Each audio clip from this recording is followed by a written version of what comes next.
Hello, my friends. Welcome back to another Adobe Photoshop Creative Challenge. My name is Idara Ekpoh. I am going to be your host for today. Really excited to talk about creating fisheye lens effects in Photoshop. So I'm going to go ahead and look to the chat. Y'all are to my, is this my right? Yes, my right. So I'm going to be, if you all find me looking over here, it's because I'm checking out the chat. In case you guys have any questions, comments, drop them in the chat because y'all know I love engaging with y'all. Please tell me where you're joining from. I am joining from Phoenix, Arizona. Really excited. I see Robert in here, Danette, Jack. What is up, you guys? Asina.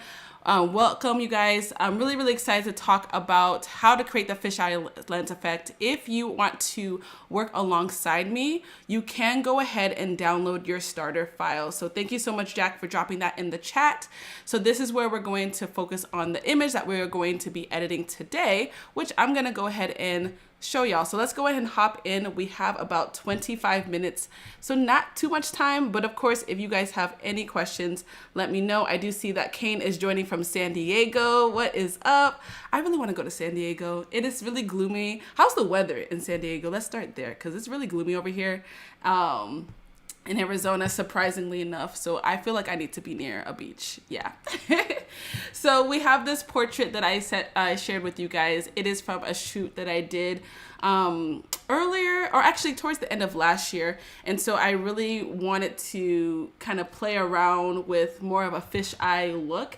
And if you're wondering, what do I mean by fisheye lens? So this is an example, it's just an image I just took from Adobe stock. And I'm gonna zoom in a bit because I'm noticing that it probably looks a little bit small for you guys. So I'm gonna zoom in, bam. So just this kind of effect where your subject is kind of pushing out towards the middle of the frame, right? So kind of creating that like fish look. And there's a lot of distortion that's going to be happening. So if you have an image that you maybe didn't use a fisheye lens, you can get this effect by like utilizing an actual fisheye lens. But if for whatever reason you don't have one, I don't have one, I want to show you how you can kind of get a similar effect, but in Photoshop. So I see that it is gloomy today in New Orleans. Is it gloomy everywhere? I feel like I've had friends like in New York, Atlanta, and the specific places that I've been talking about, it's raining. So I'm like, is that just the vibe we're on right now? I don't know. So the first thing I'm going to do, as always, duplicate my layer. I just always like to make sure I'm working off of a clean layer and not off of the original background layer. So that is always the first step that I always take.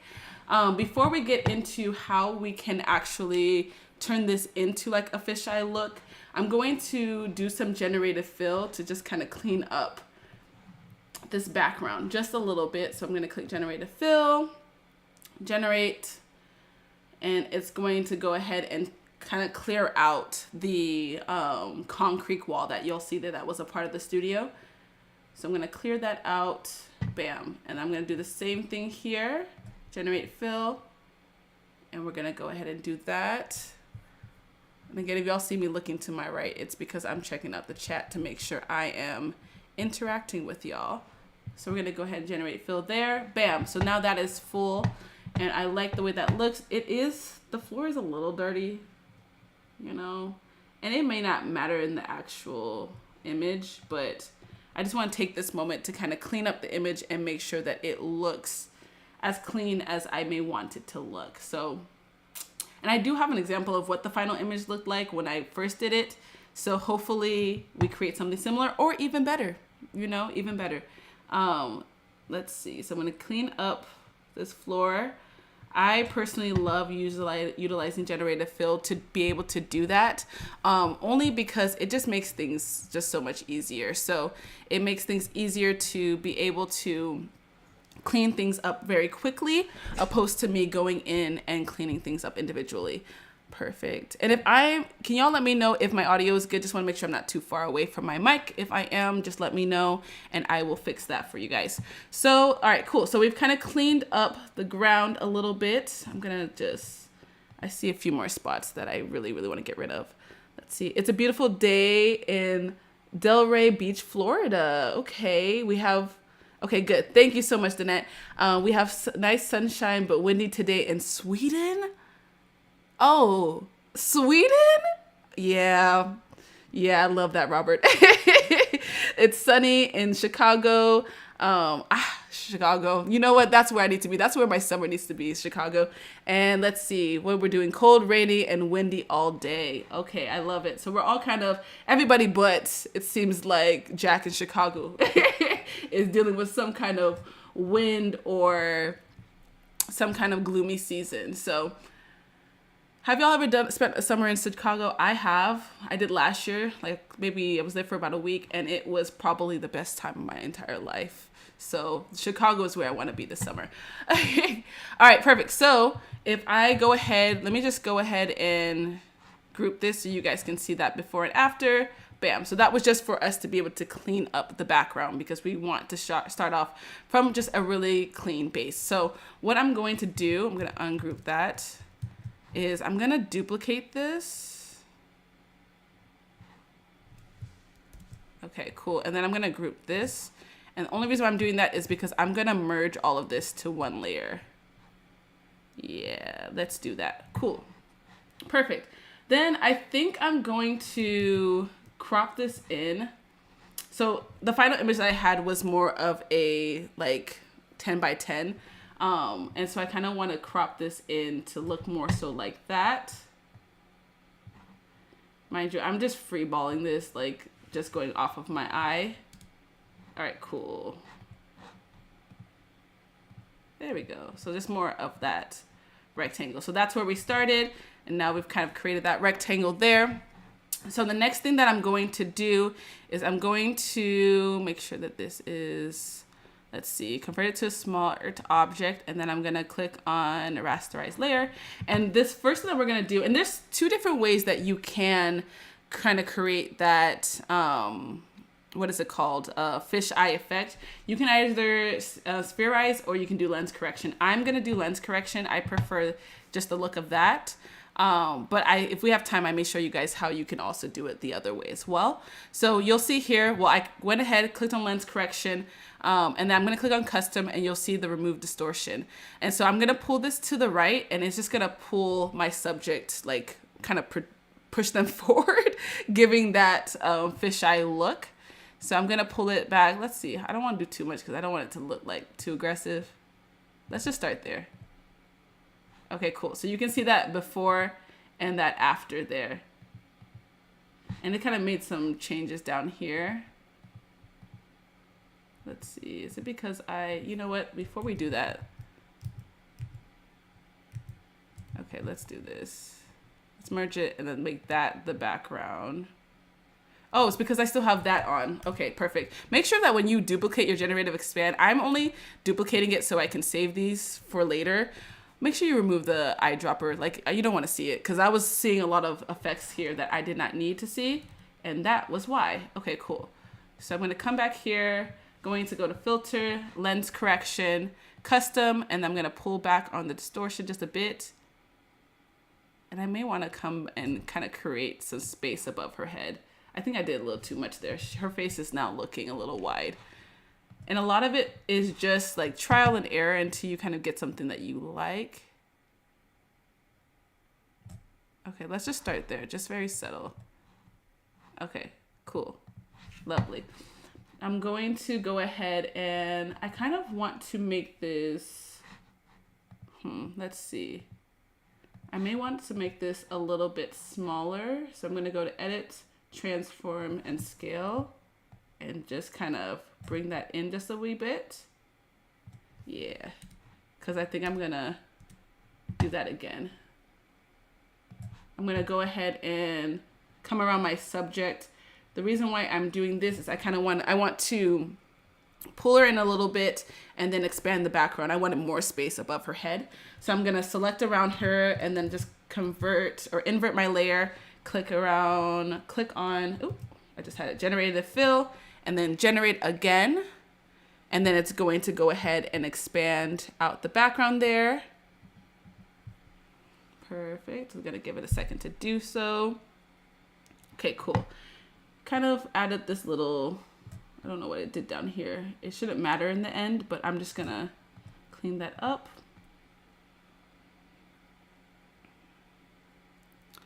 I'm gonna clean that up, and then we're just gonna merge that all again. So we can just make sure that's all looking good. All right, cool. Then I'm gonna go ahead, merge this all into one layer. Coolio, so it's all one layer. Then I'm gonna go back to filter, lens correction, and just pull it in a wee bit more. Again, you don't wanna do too much, but okay. I feel it's giving a little bit of bobblehead. If it's giving bobblehead, I'm so sorry. But this is the look I'm going for. So I really want her head to be the main subject in that sense. Okay, cool. So the next thing we're gonna do is we're gonna go ahead and, let's see, we're gonna add a new layer. And this is when we're gonna get into more so that fisheye look, right? So we're gonna add a new layer, and I'm gonna go ahead and fill that layer to black. Bam, all right? Then we're gonna add another new layer on top of that. I'm gonna take my elliptical marquee tool. I'm gonna click on Shift, so that way it gives me a perfect circle, because if I don't click on Shift, you'll see that it's giving me every other shape but a perfect circle. So I'm gonna click on that, and then make sure it stays within the box. Yeah, like right there. All right. And then I'm going to make sure I fill this white. Beautiful. Then I'm going to go ahead and click on, I should be able to click on, let's see, hold on, I'm trying to remember. What did I do here?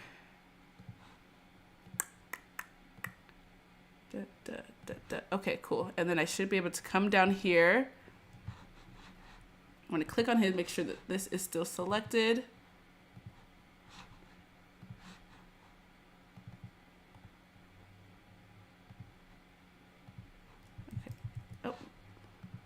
Redo pink button. Okay, cool. And then I'm gonna come down here, click on mask, bam. And then, oh, I clicked on the wrong thing. I meant to invert it. So let me go back. Let me take 2 steps back.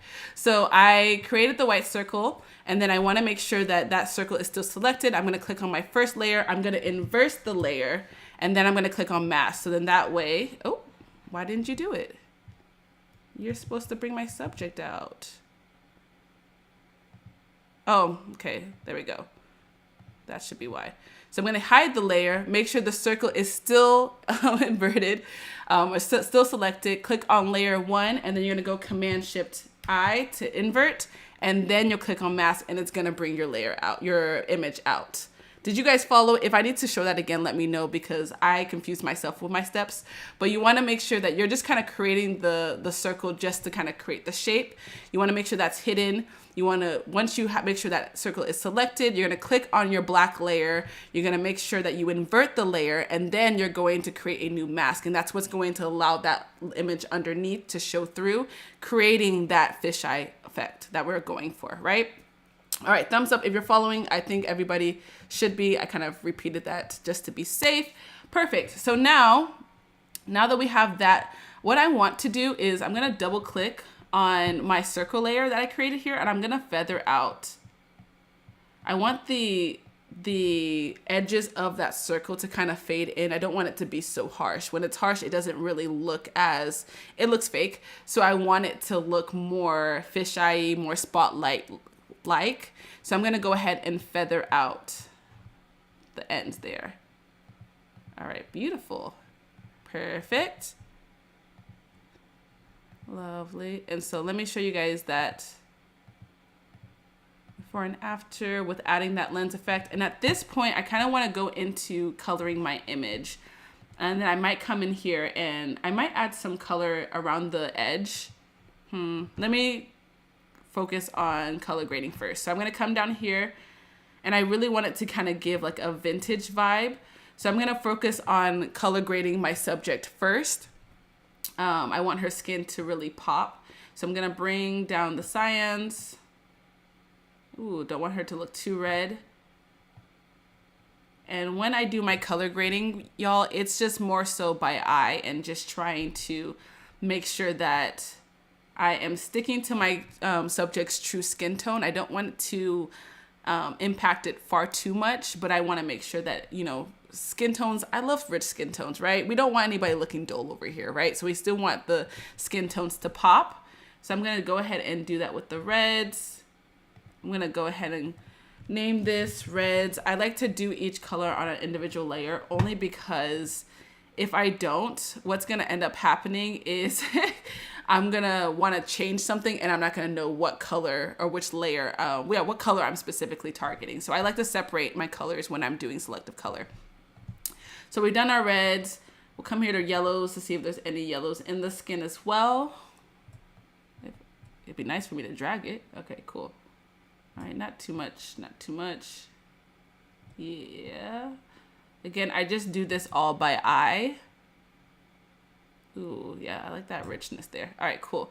Gonna close that out. Same thing as before, yellows. Okay.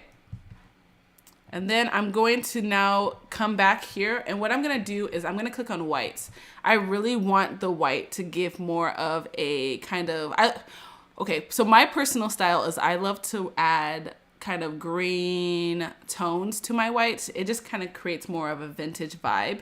So I want to make sure that I create a new layer, and then I'm gonna go to my selective color again and click on white so that way I can edit the actual look of the white in the photo and make it more of that green. So I'm just gonna drag around until I get something that I like.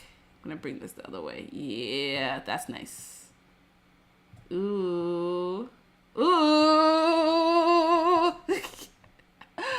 I love that. Okay. Let's go whites. I'm gonna show y'all that before and after. I just feel like it adds like a really nice kind of vintage vibe to it. I don't know. And it does add, you will see here that because there are highlights obviously in our face, it's picking up whites in her forehead. And so what you will see is that it is going to go ahead and pick up the highlights and add that green tone to the like that specific space of her face. If you don't want that, you can just kind of come down here and erase it out. So that way it's like not selected in the mask. Same thing with the eyes, because eyes, teeth, really anything that shows white or even your highlights, it will add that same tone. So if you don't want that there, you can come in here and just like clean up where you felt like it was showing. And if y'all have any questions, please drop them in the chat. We do have about 7-ish minutes left. I feel like that goes by so fast. It's like, wait, slow down. I'm not ready to go. All right, lovely. Let's see what else we can do here. I'm gonna come back here again, go to selective color. Let's see what neutrals do. Okay. Again, this is just me playing around at this point with the color. Feels like a little bit too much. And sometimes when I do feel like it's a little too much, I will go and reduce the opacity. So you can see right up here, just go to opacity or even fill, and you'll be able to reduce how much that effect is coming through. So that's that before and after. I feel like the skin is just popping out a little bit more, which I really like. Perfect. So I'm gonna go ahead and put that all in a group so you guys can see that before and after. Just felt like before it was just very plain. She was very empty, right? Now I feel like there's a really nice like color situation happening there. Yeah, I like that. Okay. Let's see. Do I want to add in any kind of glow? Outer glow. No, not drop shadow. Outer glow. Let's see. Okay, yeah, I think so. So the next thing I want to do is I want to kind of go back to the circle effect that I've created, and I want to add more of a glow on that edge to kind of make that pop a bit more. So what you're going to do, you're going to go back to the layer that you had with the black layer that we created. Just double click on that. I'm going to come to outer glow, and it's going to create, you'll see here, like I'm on my normal blend mode. You can increase the opacity, decrease it. I'm going to keep this around 15. If I want to change the color, I can change the color as well, which is really cool because that way you can, ooh, I like kind of going for like a tealish color. I feel like it really blends in with the background really nicely. So I think I'm going to try to go for that, but I'm going to see what other colors we can pull around here. Yeah, I like the teal-ish color. feel like it's subtle. If you want it to show up more, you can increase the opacity, but I don't want it to be like, the more you increase it, the more it's like a definite look, and I don't want that. So I'm just gonna keep the opacity low there. You can also then increase the size. And if you want it to be softer or precise, like you can see there again, precise, it's bringing, you can see the entire outline. I don't want that. I want it to be soft. Okay, we're going for a soft look, all right? Yes. Beautiful. All right. I really like the way that this is coming out. You like the teal? Okay. I like the teal too, Danette. I feel like it's just really nice and it complements that background. And I don't want at least anything that's like that takes away too much from it. So I can also come in here and make this more of a green. Ooh, that's probably even better. I feel like that blends a little bit more. I can bring down this opacity. Yeah, perfect. And then let's see, the other thing that I can also do if I wanted to, I could also, let's see, do I want to do this? Do I want to do this? I want to see if I want to add a glow, but I'm not too sure if I want to, but let's do this. If I want to merge the layers, I can. Bam. And then if I wanted to add more of a glow, I can duplicate. You know what? Let me go back to this. I'm gonna click on all of this. I'm gonna merge them. And then I'm gonna click on Command J and only merge if you're not going back. At this point, I'm not going back. I'm gonna go to Filter, Blur, add a Gaussian blur. Add that blur in there. Then I'm gonna come down to like, let's see, screen. It's obviously too harsh. So I'm gonna like lighten it. I really want it like a nice soft glow in that as well. And then if I felt like I didn't like the way it came out, I can come in here and mess with the levels a bit as well. We're getting close to time, you guys. Okay, I feel like that's a little too deep, so I'm gonna pull back a little bit. Beautiful. I like that. Okay, that feels really nice. And at this point, it's just you doing anything you wanna do for your preference. If I wanted to mess with hue and saturation, I could do that. Obviously, I don't want to do that because of skin, but if I had more colors in this image and I wanted to play around with the hue and saturation there, I could do that. If I wanted to come, okay, I'm going to remove that layer because I don't want that there. Let's go back to my levels. Kind of want it to be a bit deeper. Yeah.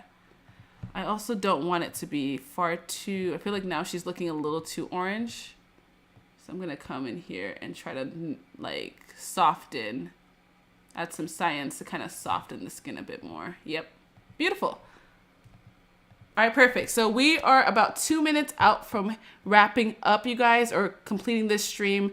If y'all have any questions, please be sure to drop them in the chat. I'm just gonna go back and show y'all how we created this fisheye effect.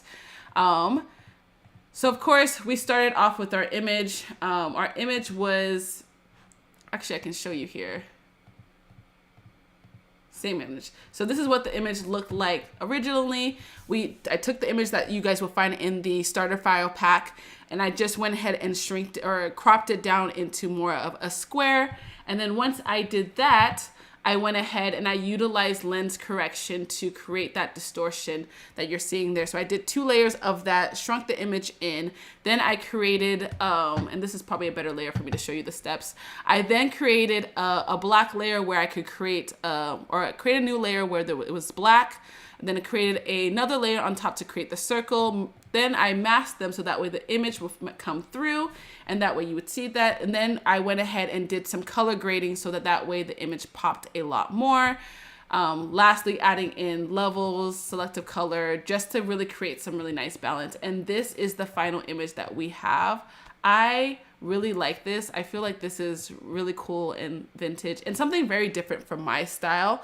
But yeah, so if you guys want to shoot with maybe you don't have the opportunity to shoot with the fisheye lens, but you are looking to create that look, this is how you can go ahead and do that. Thank you all so much for joining. I really hope that you enjoyed today's stream. Make sure you stick around. We do have set up your video edit structure. The next video animation challenge is coming up next, and I will see you guys next time. Bye.